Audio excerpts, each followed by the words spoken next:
it has come to that portion of our schedule,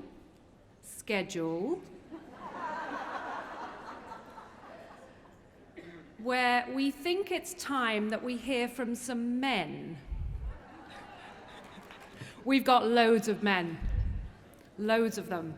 So let's start by hearing from a man that has been working and teaching about women's ordination for a long time. He is Professor Gary Macy. I'm sure many of you know his name. Jesuit School of Theology at Santa Clara University in California. He studied at Marquette and received his PhD from the University of Cambridge, which I am informed by Gary Macy is the best university in the world. He is most famous, certainly in this room, for his book, The Hidden History of the Ordination of Women. It's a great title. So great, we co-opted it for the schedule. And he told me that many people don't know that Jane Via, and Mary E. Hunt and Gary Macy were all together. They studied together at Marquette University in the same year. Did you know that? Jane Via and Gary were in the same prayer group, and Gary wrote an article about the hidden history of women's ordination and thought that that was enough. His job was done with this topic. But no, Jane persuaded him that he needed to do more and write a whole book and said, this is important and we need more. So Gary wrote his book, The Hidden History of Women's Ordination. In 2007, it was published by Oxford University Press. Boo. Another interesting fact about Gary Macy is that despite the fact he is so well known for this subject and has been teaching about it and writing about it for years and talking about it at theological conferences, he has never been to a women's ordination conference, and he's never spoken at a women's ordination conference. I am delighted today that we can correct that gap. Professor Gary Macy. Thank you very much. It's really an honor for me to be here today. There's so many people that I admire here, and it really is this movement that inspired my research in my book. So I thank you so much for that. I got a chance to meet one of my heroines for the first time, Ida Raming, and that was a great privilege for me. Before I start today, to follow up on Mary Hunt, my fellow Marquette student, in celebrating, I'd like to mention another woman from the past who did a great deal of research on the ordination of women and published all of the original sources in 1938, Josefina Maya. So one of our, I think, forgotten leaders, which is kind of a pity because I think she did a marvelous job. Teresa Berger has an article about her if you want to know more about Josefina Maya.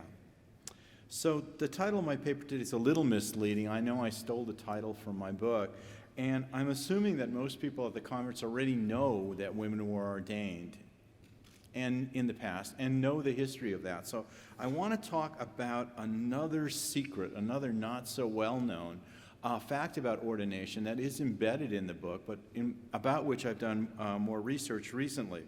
And I think that one thing, people probably wonder why there are so few references to women priests in the past, and there aren't many. There aren't as many as there are, say, for instance, for women deacons. Well, I think that one of the reasons is because priests just weren't that important in the past, men or women. And part of that is because ordination to the priesthood did not automatically mean that someone led the liturgy or presided at other rituals. Not only a priest or a deacon could celebrate the rituals of the Eucharist or give penance or read the gospel or preach. Others could as well. Theologians, for example, in the 12th century were still debating whether you needed an ordained minister to consecrate the bread and wine in the Eucharist. Teaching in the middle of the 12th century, William and Thierry of Chartres are described by Abelard as teaching that the words of consecration confect the sacrament no matter who pronounced the words, even a woman, Etienne Moulier. Yeah, I know, that late. A similar position was taken at the same time by the Parisian theologian John Beleth, who held that the words of institution affected the change even if pronounced by accident, and even if pronounced by a layperson. I know. Only with the Fourth Lateran Council in 1215 would the Church officially teach that only a properly ordained priest can consecrate the Eucharist. So for over 1,000 years, we just didn't have that teaching. And I want to explain today a little bit what that situation was. Ordination did not, for instance, carry an indelible character. That's something that theologians start teaching only in the 13th century. In fact, the first theological definition of a character appears in the famous sentences of Peter Lombard. Now, that's the middle of the 12th century. But when he says character, he doesn't mean what we mean, that indelible mark on your soul. He's referring to the external sacramental act. He just introduced the words. As Ludwig Ott has demonstrated, based on the work of Franz Gilman, it was theologians and canonists of the late 12th century who first described the character as irreversible and eternal, a metaphysical sign which separated the ordained from the laity. So you have a kind of an invention of clergy in the 11th and 12th century. Up until the 12th century as well, theologians debated whether ordinations by schismatic or heretical bishops were valid, and reordinations often took place when church officials judged such ordinations to be null. So you weren't a priest forever, necessarily. Finally, the Lombard's influential definition of orders was significantly altered by Alexander of Hales, who was writing about 1230. I don't mean just after lunch, I mean about 1230, CE. And he was the one who restricted orders to the granting of the power to consecrate the Eucharist. Quote, "Order is a sacrament of spiritual power for some office established in the church for the sacrament of communion," end quote. So that's the first time you get that link between ordination and consecration of the bread and wine. In the conclusion of a process that began in the late 11th century, Alexander's definition of orders would then include only those orders that were specifically tied to the Eucharist, that is, subdeacon, deacon, and priest. Alexander's definition, as you know, has been very influential up to the present day. So just to look back at this for a moment, the definition of ordination that dominated the late Middle Ages, and that's still the definition of orders accepted by most Christians today, was only completed in the 13th century. Now, what was ordination before that time? Ordination was a ceremony. Actually, it was the election of a person, the choice of a person, and their installation into the church in some new ministry or service. Ordination originally is a word in Latin that covers a lot of territory. It's a very, very common word. It means to put anything in order, to organize anything. So if you want, the word that you would use if you put your books in alphabetical order was ordinatio. So you would have just ordained your books. So when you're talking about organizing anything, even society, there's a famous book for that medieval historians all have to read called On the Three Ordos. All right? And the three ordos, the three ranks, functions in society were priest, warrior, and peasant. So ordination doesn't mean at all what we think it meant, what we think it means. It was a way that the Christian community ordered their community, ascribed functions in the community, and that included roles not only spiritual roles, but also political and civil roles.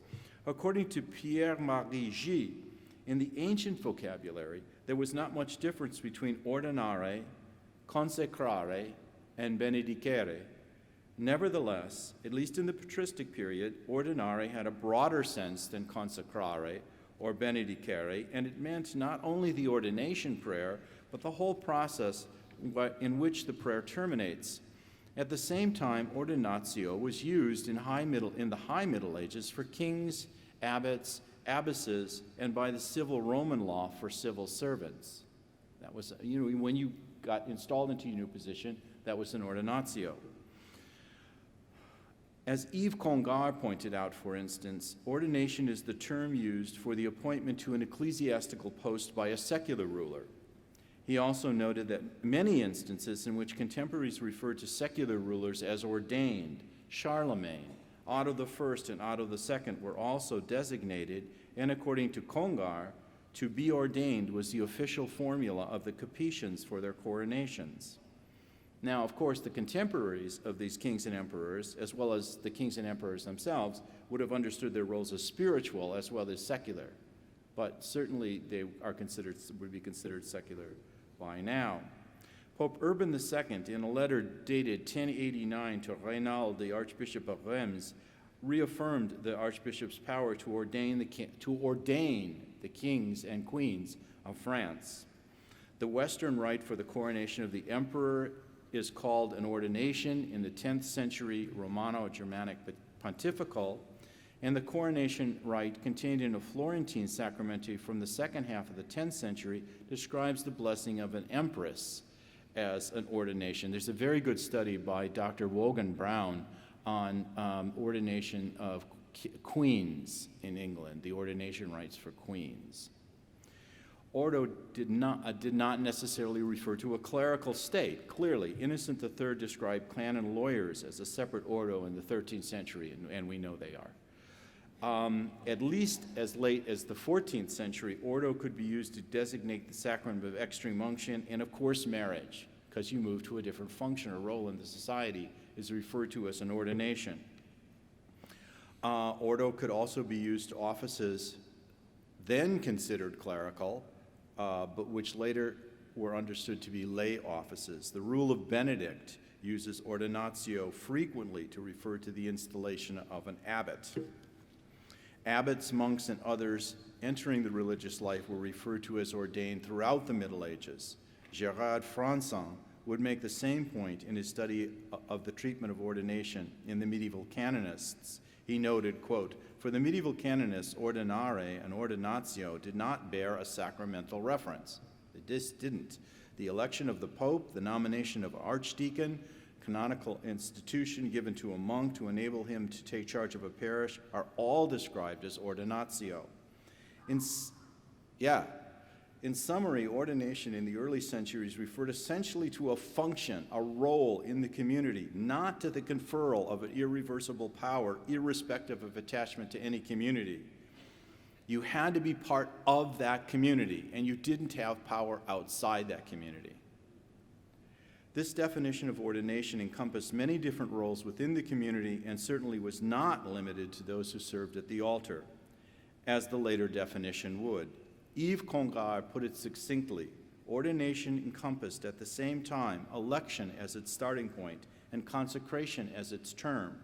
But instead of signifying, as happened from the beginning of the 12th century, a ceremony in which an individual received a power henceforth possessed in such a way it could never be lost, the word ordinare, ordinari, ordinatio, signified the fact of being designated and consecrated to take up a certain place, or better, a certain function, an ordo, in the community and at its service, end quote.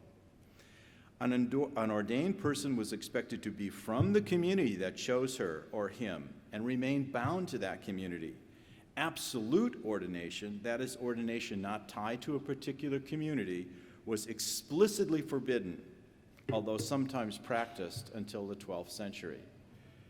According to Vincent Fuchs, the consecration of a person to service in a particular community and the support promised by that community to the person ordained were seen as a unity for 1,000 years.